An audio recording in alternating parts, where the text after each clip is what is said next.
हमरा प्यार के ककहरा, एही में मेहर के सुख मिली तहरा। तो सुनाओ। सुनो ये जान हमरा प्यार के ककहरा, एही में मेहर के सुख मिली तहरा।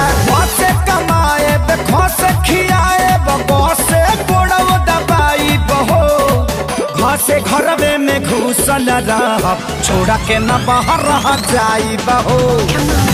से घरवे में घुसल रह छोड़ के न बाहर जाई बहो।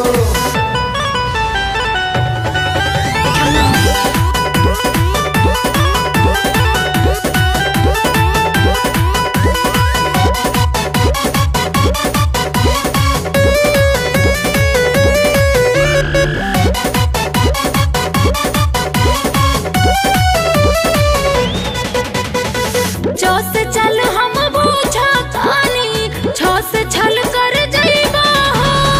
जस जवानी जियन तू करबो, झो से मन झन कइबो हो। दस टमाटर जस गलिया पठा से ठोरी सटाई बहो।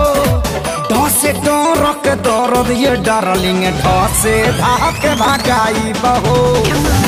से घरवे में घुसल रह छोड़ के न बाहर जाई बहो।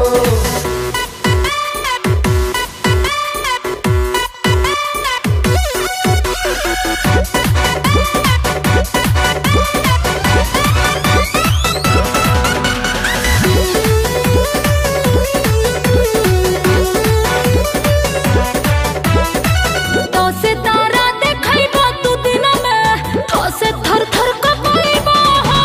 तो से दुआरी अगरले रहबो, तो से धड़कन बढ़ैबो हो। से प्यारी से सजियाऊ पर फसे फान के आई बहो। बसे बहिया में भसे भर के करे जा तो हके सुताई बहो।